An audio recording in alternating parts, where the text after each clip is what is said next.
ক্যালকাটা ইউনিভার্সিটির আন্ডারে তোমরা যারা ইতিহাস অনার্সের স্টুডেন্ট, এখন তোমরা যারা অন্য কোনো সেমিস্টারে পড়ো অথচ তোমাদের সেকেন্ড সেমিস্টারে পেপার CC3 অর CC4 সাবলি রয়েছে, তাদের জন্যই আজকের এই ভিডিও।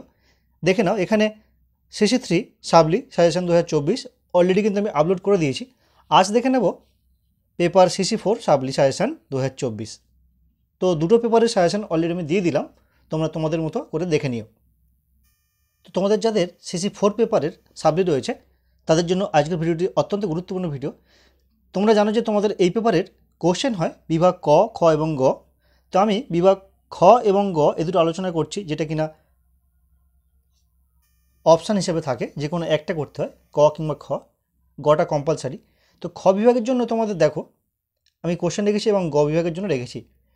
প্রথমে দেখে নেব আমরা বিভাগ গ এর সাজেশান। এই প্রসঙ্গে বলি, মূলত এই বিভাগে দুটি প্রশ্ন থাকে, একটি প্রশ্নের উত্তর করতে হয় 10 নম্বরের। তো আমি তোমাদের এই বিভাগের জন্য দুটি প্রশ্ন রেখেছি। দেখো, ক্রুসেডের পটভূমি আলোচনা করো, ক্রুসেড কি নিছক ধর্মযুদ্ধ ছিল? এবং আরও একটি প্রশ্ন দেখো, খলিফাদের আমলে ইসলামের সঙ্গে ইহুদি খ্রিস্টানের সম্পর্ক আলোচনা করো। তো আমি মনে করছি যে এই দুটি প্রশ্ন তোমরা যদি ঠিকঠাক করতে পারো, 10 নম্বর তোমাদের হাতের মুঠোয়। অর্থাৎ এই দুটি প্রশ্ন থেকে দুটো প্রশ্ন করলে আশা করছি দুটো প্রশ্নই তোমরা কমন পাবে, যেখান থেকে তোমাদেরকে একটি প্রশ্নের উত্তর করতে হয় বা লিখতে হয় 10 নম্বরের জন্য বিভাগ গ থেকে। তো আমি বলবো এই দুটি প্রশ্নের মধ্যে আবার এই প্রশ্নটি অত্যন্ত গুরুত্বপূর্ণ প্রশ্ন। অনেক ক্ষেত্রে এই একটা প্রশ্ন করলেই কিন্তু 10 চলে আসবে হাতের মুঠোয়। তো তোমরা এই দুটি কোশ্চেন করে যেও বিভাগ গ থেকে, করলে তোমাদের 10 নম্বর কিন্তু হাতে চলে এলো। এবার দেখে নেব বিভাগ ক্ষয়ের জন্য। সেখানেও 10 নম্বরের কোশ্চেন থাকে 4টি, যেখান থেকে দুটো প্রশ্নের উত্তর করতে হয়। তো সেই 4টি প্রশ্নের জন্য আমি কয়েকটি প্রশ্ন দিয়েছি, দেখে নাও, যেগুলো এবছরের জন্য অত্যন্ত গুরুত্বপূর্ণ। তার পাশে 5 স্টার দেওয়া রয়েছে। দেখো, ইউরোপীয় সামন্ততন্ত্রের পতন সংক্রান্ত ঐতিহাসিক বিতর্ক। পরের প্রশ্ন দেখো, দ্বাদশ শতকীয় নবজাগরণের বৈশিষ্ট্য ও গুরুত্ব আলোচনা করো। হেনরি পিরেনের তত্ত্ব ব্যাখ্যা করো। মধ্যযুগের ইউরোপীয় শিক্ষা ব্যবস্থায় বিশ্ববিদ্যালয়গুলির অবদান লেখো।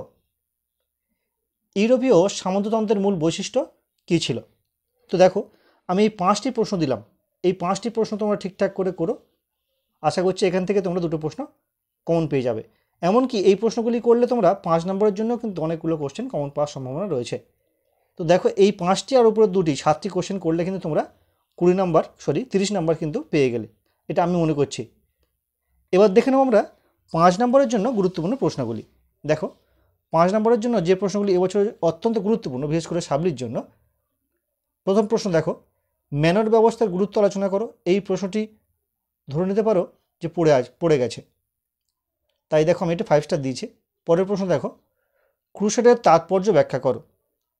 নেক্সট কোশ্চেন দেখো, রোমান সাম্রাজ্যের পতনের যে কোনো দুটি কারণ উল্লেখ করো। ক্যারোলিঞ্জীয় নবজাগরণ সম্পর্কে সংক্ষিপ্ত টিকা লেখো। মধ্যযুগের ইউরোপে শহর ও নগরগুলোর উত্থান তুমি কীভাবে ব্যাখ্যা করবে? তো দেখো, এই 5টি কোশ্চেন কিন্তু আমি 5 স্টার দিয়েছি।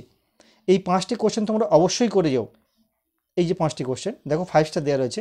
তো এই 5টি কোশ্চেন ছাড়াও আমি আরও দুটি কোশ্চেন দিয়েছি, দেখে নাও।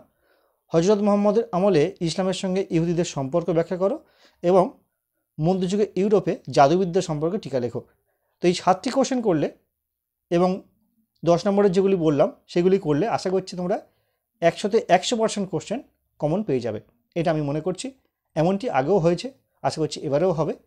তো দেখো, তোমাদের আগেই দেখিয়ে দিয়েছি CC3 সাবলি সাজেশন অলরেডি আপলোড করে দিয়েছি। তো আজকের ভিডিওটি কেমন লাগলো অবশ্যই কমেন্ট করে জানিও। পারলে প্লিজ একটি লাইক করো এবং বন্ধুদের সঙ্গে শেয়ার করে দিও, যদি তারাও দেখতে পায়।